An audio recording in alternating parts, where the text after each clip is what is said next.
Santri itu harus punya adab dan budi pekerti yang luhur. Di video ini menunjukkan cara agar santri santun. Dan yang nggak pernah mondok, jangan ngomongin pondok. Perhatikan teman-teman, makan di lantai ya. Makan di lantai. Apa gak ada piring? Minimal pakai apa nama itu? Pakai daun pisang, minimal lah. Minimal pakai daun pisang. Harus gitu ke lantai. Apa gak mikir ada bakteri, bekas kaki? Kan kita tidak boleh untuk makan di kondisi jijik. Kita makan sesuatu saja apabila makan itu membuat kita jijik, jangan dimakan. Ada larangannya teman-teman. Apa kata Ibnu Qayyim? Kalau Anda makan satu makanan, menu makanan yang Anda nggak suka, Anda paksa, maka apa? Bahayanya lebih banyak daripada manfaatnya.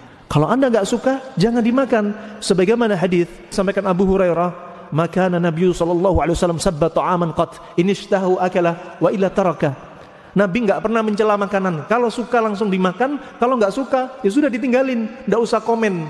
Kata Imam Nawawi rahimallahu taala, cukup seseorang mengatakan makanan ini kok asin, itu sudah mencela makanan. Makanya di sini Nabi nggak makan karena apa? Bahayanya lebih banyak daripada manfaatnya. Bahaya dari sisi agama, khawatir mencela makanan karena dia nggak suka. Bahaya dari sisi dunia, khawatir antara keinginan dan lambung nggak sejalan, sehingga apa? Bisa muntah, bisa diare, bisa alergi, bisa demam, bisa gatal-gatal. Maka apa? Bahayanya lebih banyak dari manfaatnya. Oh, ini makan di lantai. Ini kan kerja 2 kali. Habis makan seperti ini kan kok habis makan seperti ini kan lantainya kotor, perlu dipel lagi. Kalau pakai piring kan lebih rapi, lebih berwibawa dilihatnya. Coba kita baca komentar. Kucing aku saja makan pakai piring. Langsung di ulti teman-teman. Harusnya mikir. Kata-kata basi. Yang nggak mondok jangan ngomongin mondok. Kenapa? Takut boroknya kelihatan. Gue yakin kalau santrinya dikasih HP atau diberi akses digital, banyak bukti yang terungkap. Cara mendidik anak biar santun bukan hanya dengan cara seperti ini. Miris. Kalau memang nggak sanggup beli piring, kan santrinya bisa bawa piring sendiri dari rumah. Maaf mau tanya, emang kalau di pesantren nggak ada meja makan dan peralatan makan?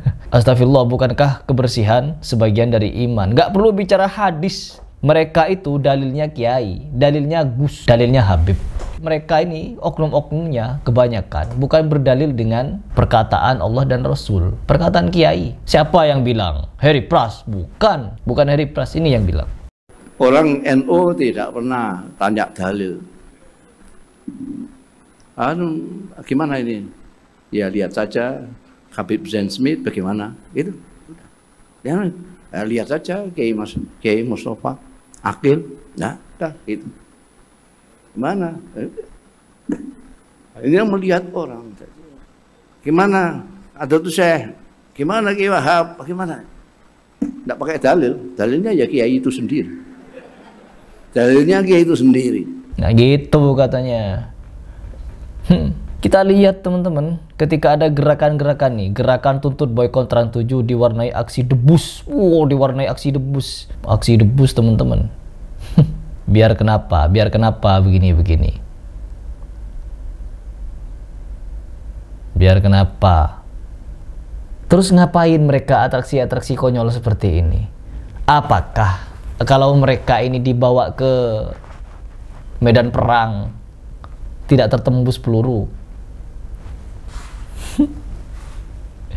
Malah seperti membenarkan berita yang ditayangkan Trans 7. Ya, bener.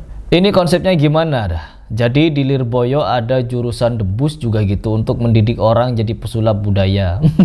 Ustadz Salaf memang benar, ilmu kebal itu tidak dimiliki oleh manusia. Mereka ditunggangi jin. Bukan cuma ditunggangi jin, ditunggangi trik. Kalau mereka menggunakan bahan atraksi dari tukang beneran, golok-golok beneran, ya selesai mereka.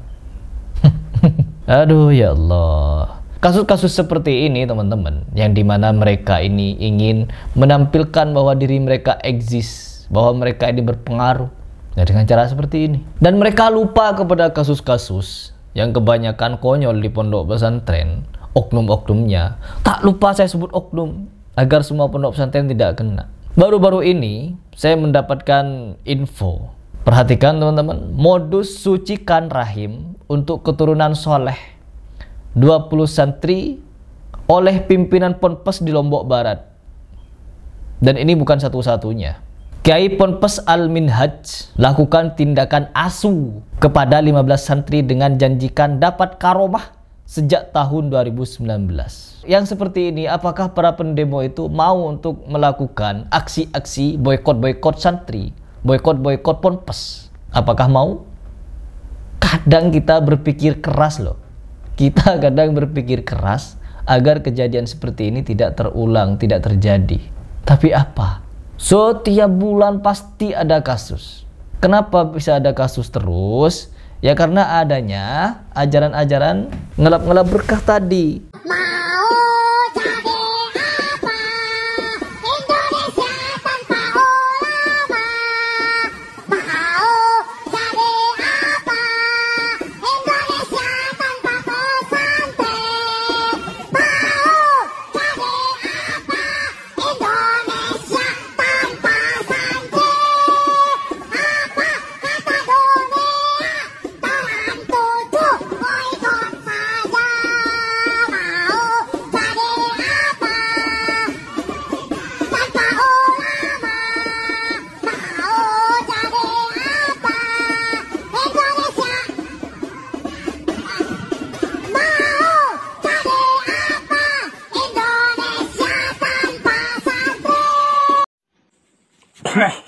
Perhatikan janji-janjinya, sucikan rahim. Kok ada sucikan rahim dengan cara berzina untuk mendapatkan anak yang soleh? Kenapa? Ya karena itu teman-teman.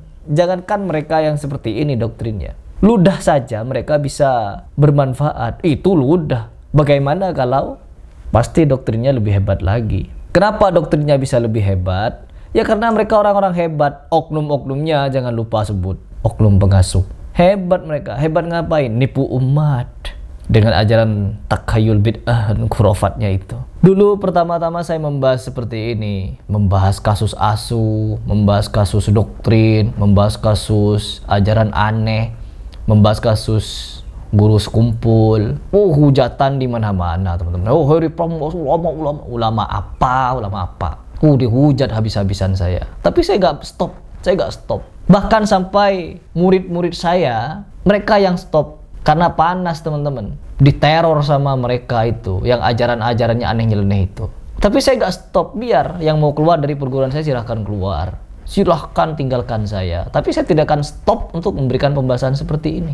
Karena apa? Yang tidak setuju dengan saya ataupun keberatan dengan dakwah saya, mereka pasti akan meninggalkan saya. Tetapi mereka yang mendukung gerakan saya, mendukung cara-cara saya untuk menyampaikan yang hak ini, terkhusus mereka yang sadar setelah nonton video saya. Oh, banyak yang merapat ke saya teman-teman. Sampai akhirnya banyak murid-murid saya sekarang. Memang benar, kurang lebih 1 tahun yang lalu puluhan orang meninggalkan PSGI. Tapi setelah itu ratusan datang ke PSGI. Dan insya Allah akan Allah mudahkan menuju ribuan. Karena apa? Apa yang saya sampaikan hak, dan orang-orang yang sadar dan sepemahaman sejalan dengan saya akan berada di barisan saya. Jadi semoga semakin sadarlah orang-orang ini, yang dimana kekonyolan-konyolan memang seharusnya tidak perlu ada di Indonesia. Karena kalau seperti ini terus kita akan tertinggal teman-teman. Luar negeri, negara luar sudah maju dengan sains dan teknologi. Indonesia masih sibuk dengan urusan takhayul, bid'ah dan khurafat. Jalan-jalan rangka, jalan ruku, jalan ngesot, jalan tiarap, jalan bebek dan lain sebagainya.